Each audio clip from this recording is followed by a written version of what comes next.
A droga que a gente vai discutir hoje é o Sotalol, uma boa opção no tratamento de várias taquiarritmias. O Sotalol é um beta-bloqueador que tem propriedades antiarrítmicas da classe 3 de Vaughan-Williams. A gente sabe que beta-bloqueador geralmente é da classe 2 de Vaughan-Williams, mas o Sotalol especificamente tem propriedades antiarrítmicas da classe 3, que é a mesma classe da amiodarona. Então ele vai levar também a um prolongamento da duração do potencial de ação. Ele tem uma ação não seletiva, atuando então nos receptores beta-1 e beta-2 adrenérgico.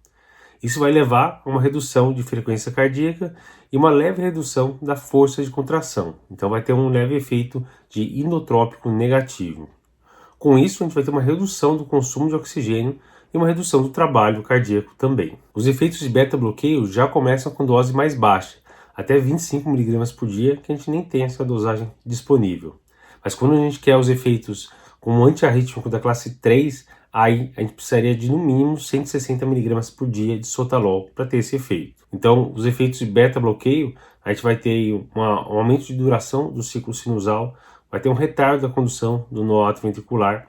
E quando a gente atinge aí doses acima de 160 mg por dia, conseguindo então as propriedades antiarrítmicas da classe 3, aí sim a gente vai prolongar o período refratário de musculatura atrial, ventricular e de vias acessórias se tiver.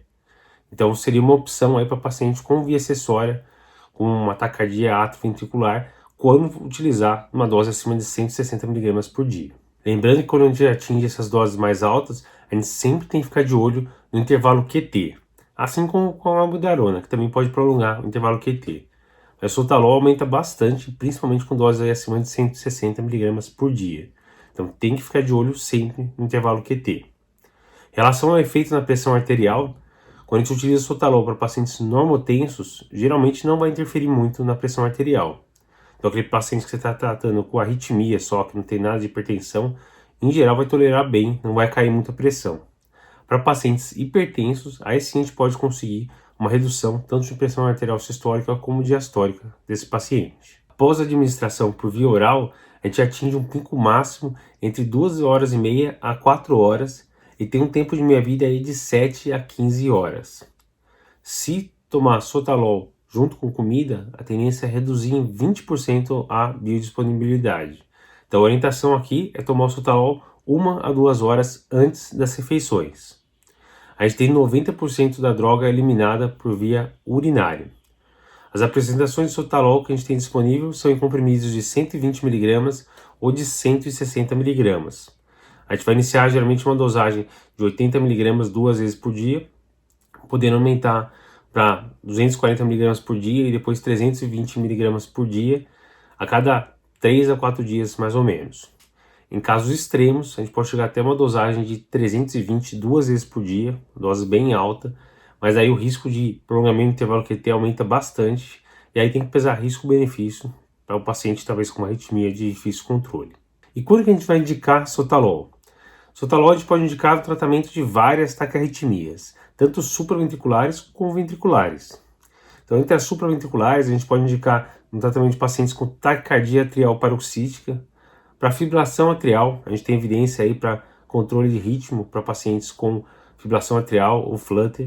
Então, o paciente que reverter o ritmo, a Sotalol seria uma opção para tentar manter em ritmo sinusal. A gente pode indicar no tratamento de pacientes com taquicardia atrioventricular. Então, paciente com Wolff-Parkinson-White, paciente que tem uma via acessória, a gente pode considerar sempre utilizando aí uma dose acima de 160 mg por dia, que é quando a gente vai atuar realmente na via acessória. E tem evidência também para o controle de arritmia em pacientes com cardiomiopatia arritmogênica de VD. Então, é uma droga que a gente pode utilizar em várias situações, é uma droga bem interessante a gente conhecer melhor. No cenário da doença coronariana, há evidência também para usar Sotalol para tentar reduzir a frequência de angina, de quadro de dor aos esforços. E quando que a gente não vai poder usar o Sotalol? Então, quais seriam as contraindicações dele? A gente não deve utilizar para pacientes com asma brônquica ou DPLC. Não deve utilizar se o paciente tiver alguma hipersensibilidade à droga, obviamente. Não deve utilizar para pacientes com IC descompensada ou choque cardiogênico. Não vai utilizar para pacientes com BAV avançado, obviamente, o paciente com uma bradicardia extrema vai piorar ainda mais.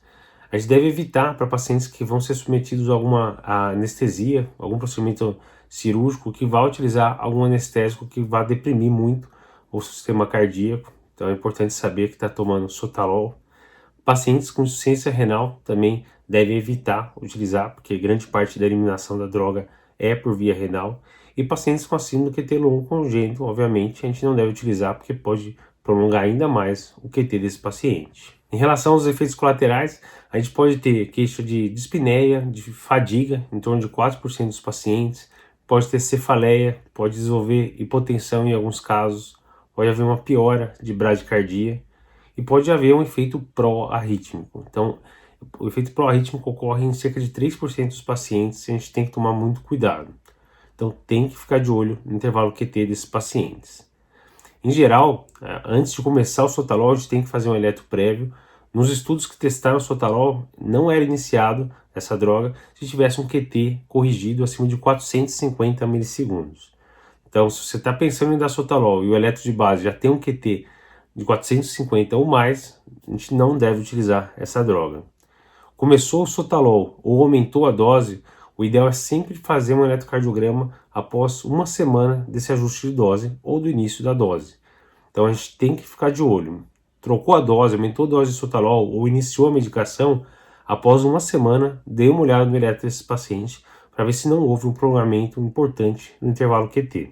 A incidência de eventos arrítmicos no paciente tomando sotalol segue a seguinte proporção.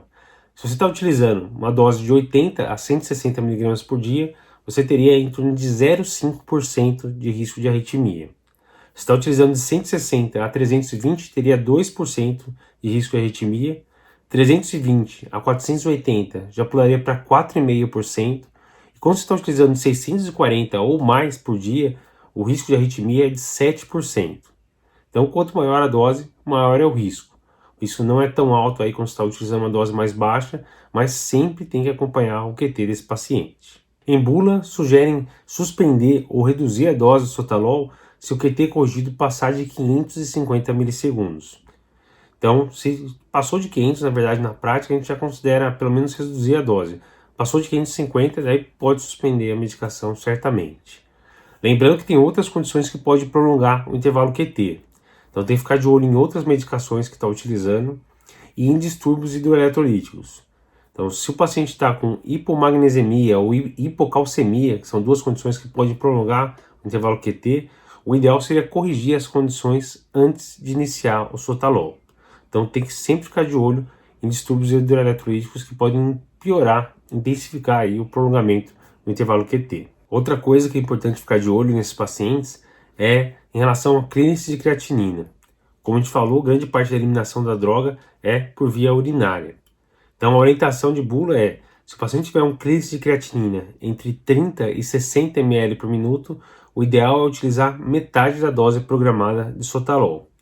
E se tiver um clínice de creatinina entre 10 a 30 ml por minuto, o ideal seria utilizar um quarto da dose programada. Então é mais uma coisa que tem que ficar de olho nesses pacientes. Então essas foram as dicas dessa semana, espero que tenham gostado. Continue acompanhando aqui o Cardio Papers, todo dia um conteúdo novo para vocês.